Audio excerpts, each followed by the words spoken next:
berpikir kritis. Sebelum itu, perkenalkan nama saya Ananda Dwinata, absen 7. Saya Muhammad Sabdana Alfati, absen 26. Saya Betari Mangasutik, absen 18. Saya Kamela Digunika, absen 12. Saya sudah tidak mengikuti absen 3. Saya sekolah Putri, absen 32. Saya Ismail Mustafa, absen 22. Surah Al-Imran adalah surah ketiga di dalam bacaan surah Al-Quran. Surah ini diturunkan di Madinah yang memiliki 200 ayat. Surah Al-Imran nomor 103 menjelaskan tentang benar-benar kekuasaan Allah bagi orang-orang yang beramal. Ayat ini menjelaskan tentang kekuasaan Allah, yaitu adanya langit dan bumi, siang dan malam, dan fenomena alam lainnya.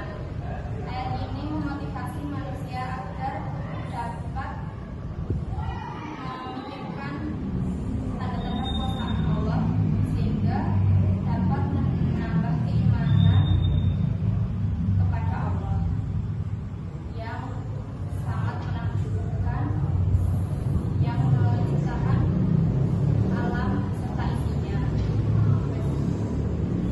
Pelawak adalah orang-orang yang mempunyai akal yang lurus, nurani yang bersih, dan menjadi hamba Allah. Selanjutnya yaitu arti dari hadis riwayat Abu Syah dari Abi Zara. Artinya yaitu, pikirkanlah segala sesuatu yang telah diciptakan oleh Allah, namun kalian jangan memikirkan tentang zat-zat Allah, karena kalian akan binasa atau rusak. Contohnya yaitu seperti merenungkan alam semesta. Dan selanjutnya yaitu arti hadis dari Abu Syah Abi Zara.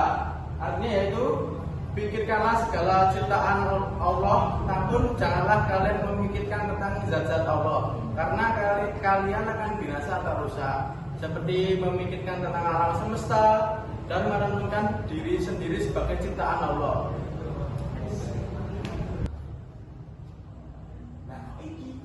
Selanjutnya yaitu isi kandungan dari surat.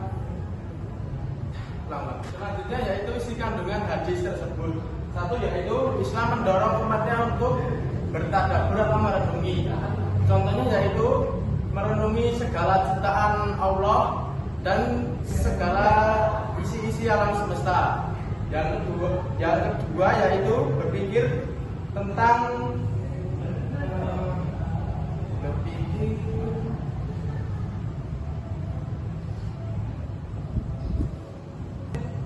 ciptaan Allah dapat menumbuhkan rasa syukur dan rasa iman yang bertambah. Contohnya yaitu kita bersyukur karena Allah telah menciptakan alam semesta dan segala isi-isinya. Selanjutnya yang ketiga yaitu manusia dilarang memikirkan zat Allah karena akal manusia tidak mampu untuk menjangkaunya atau terbatas. Kalau memikirkan hal tersebut yaitu manusia akan binasa atau rusak.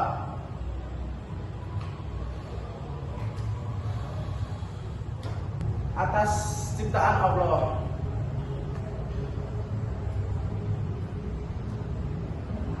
Selanjutnya yaitu Islam mengajarkan umatnya untuk berpikir kritis. Berpikir kritis menghasilkan pengetahuan apabila didukung dengan bukti yang kuat, atau disebut juga dengan syai', atau disebut dengan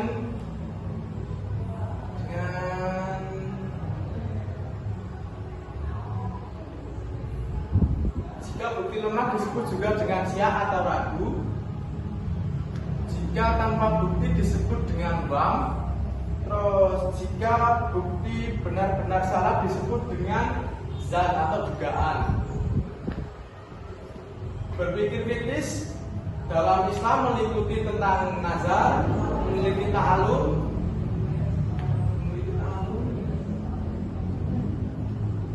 memahami tafakur, merenung tadabbur. Pentingnya umat Islam menerima informasi yang mentah, yaitu agar tidak terjangkit dengan informasi yang tidak benar atau disebut juga dengan hoax.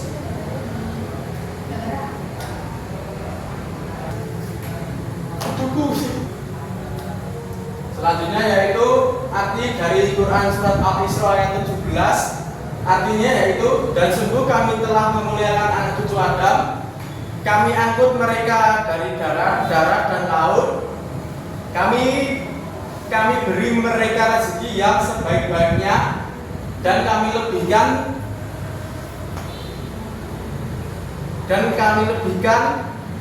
rezeki yang sempurna atas banyak makhluk yang diciptakan di bumi ini atau di alam semesta. Selanjutnya dampak positif dari berpikir kritis. Yang pertama yaitu pengambilan keputusan yang lebih baik. Coba bayangkan jika kita dihadapkan oleh suatu permasalahan yang rumit tanpa berpikir kritis, kita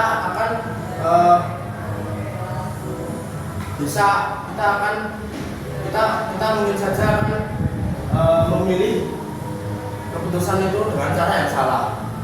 Dengan ilmu berpikir kritis, kita bisa memilih dan memilah apakah keputusan kita itu benar. Dengan berpikir kritis juga kita belajar bahwa dengan mengambil keputusan yang lebih baik, kita akan kita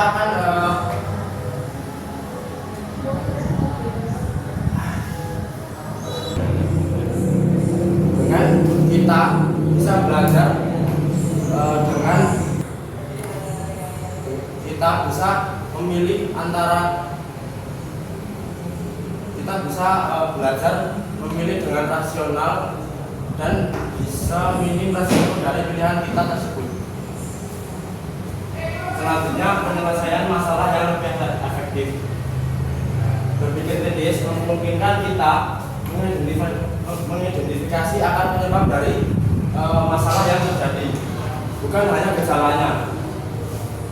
Dengan berpikir kritis, kita akan mencari solusi yang lebih logis dan lebih berkelanjutan, bukan hanya solusi yang instan dan tidak menyelesaikan masalah ini.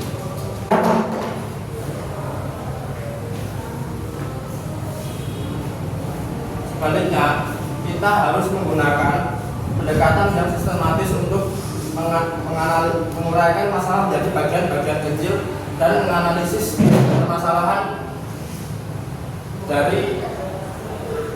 atau akar dari suatu permasalahan.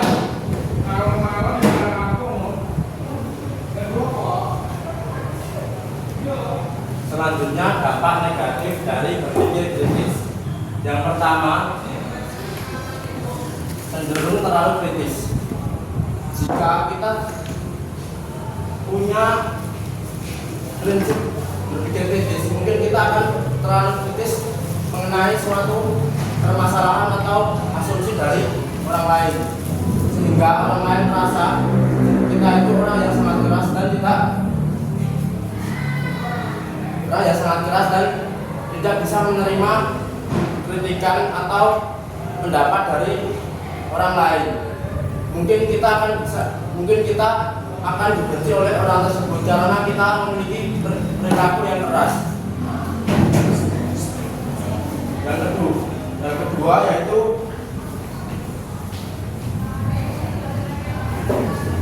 berpikir secara berlebihan.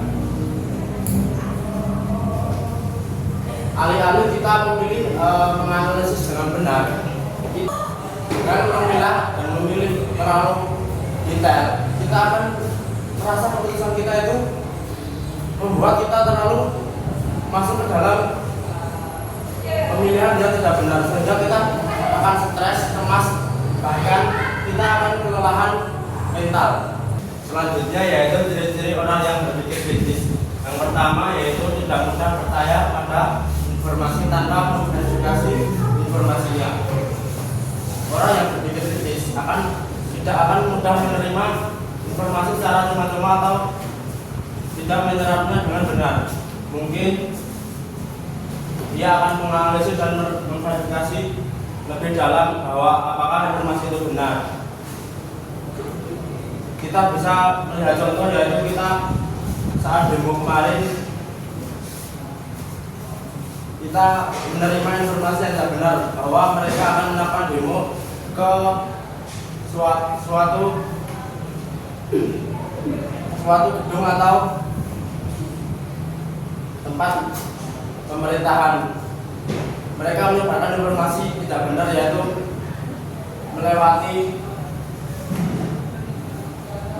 media sosial yang mungkin akan membuat para pendemo yang cerdas akan tersulut emosinya. Dengan berpikir kritis, kita bisa mencerna informasi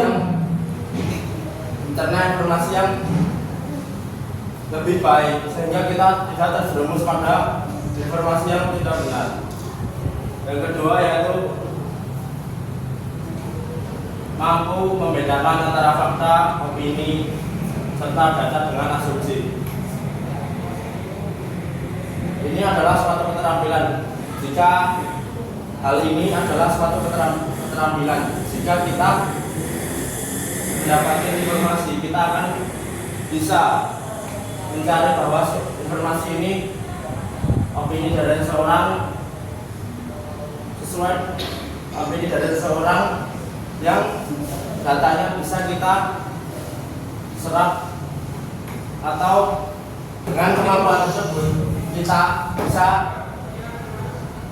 membedakan antara suatu opini seseorang yang sesuai data. Kita bisa menyerap informasi tersebut bukan hanya secara cuma-cuma, tapi kita tahu bahwa dengan berdiskusi apakah informasi itu benar, dan kita bisa melihat bahwa pendapat seseorang itu bukan hanya secara subjektif atau secara opini yang mungkin saja asumsinya salah. Yang ketiga yaitu terbiasa bertanya, yaitu terbiasa bertanya mengapa dan bagaimana sebelum menyetujui sesuatu. Dengan bertanya, kita bisa tahu bahwa informasi itu benar atau salah. Dengan bertanya bagaimana, kita tahu bahwa informasi itu bagaimana terjadinya informasi itu, sehingga kita tahu bahwa informasi itu apakah benar atau hanya asumsi dari orang lain. Yaitu dengan kita memverifikasi dahulu dan bisa membedakan antara fakta dan data yang benar, sehingga kita tahu informasi yang kita dapat itu benar.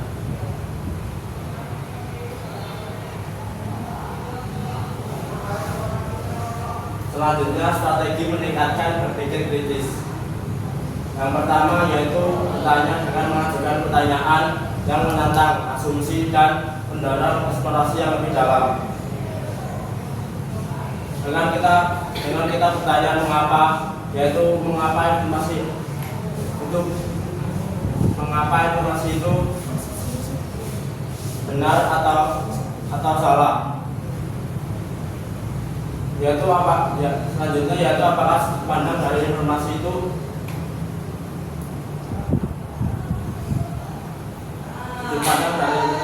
apakah ada buktinya. Dengan bertanya seperti itu, kita tahu bahwa informasi yang kita peroleh, sehingga kita bisa melihat bahwa informasi itu bisa kita terima, yaitu dengan cara bertanya kepada seseorang yang mungkin lebih tahu tentang informasi atau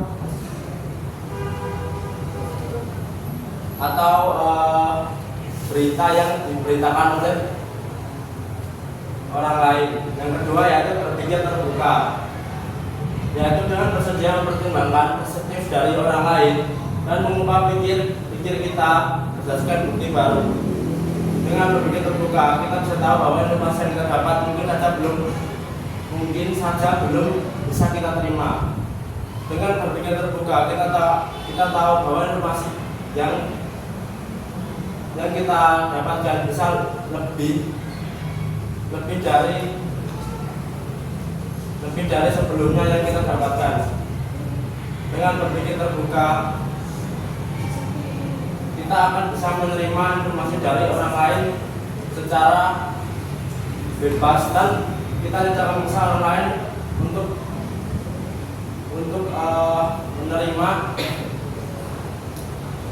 tidak menerima dari pendapat yang kita berikan kepada orang tersebut, sehingga kita bisa diterima oleh orang lain, yaitu dengan berpikir terbuka. Yang ketiga yaitu mencari bukti. Dengan jangan menerima klaim tanpa bukti yang mendukung. Sebelum menerima sesuatu atau mengklaim sesuatu, sebaiknya kita memverifikasi dahulu informasi yang kita terima dengan mencari sumber dari informasi atau berita yang kita terima, dengan mencari sumber datanya atau mencari analisis dari sumber data tersebut. Kita harus menghindari informasi yang mungkin belum ada buktinya, sehingga kita tidak menerima informasi itu secara cuma-cuma, sehingga kita akan salah dalam menerima informasi tersebut. Yang keempat yaitu menganalisis argumen, dengan mengidentifikasi komponen-komponen pada argumen tersebut dan menilai bagaimana komponen tersebut berhubungan. Jika kita dihadapi suatu argumen yang sulit, kita harus memecah komponen-komponennya terlebih dahulu. Dengan memecahnya, kita tahu bahwa informasi atau argumen yang kita terima itu apakah benar atau salah. Dengan mengevaluasi apakah berita itu benar, dan kita tahu akan alasan yang diberikan logis, dan apakah bukti yang ada cukup kuat untuk mendukung klaim dari informasi tersebut. Yang terakhir yaitu berarti refleksi diri, dengan mengevaluasi proses berpikir kita sendiri dan mengidentifikasi area untuk perbaikan. Dengan merefleksikan diri, kita akan lebih tahu mana informasi, kita akan lebih tahu pada diri kita bahwa kita akan lebih baik dari sebelumnya dengan cara yaitu berpikir terbuka dan bisa mencari informasi yang lebih benar dan bisa kita terima pendapat dari orang lain.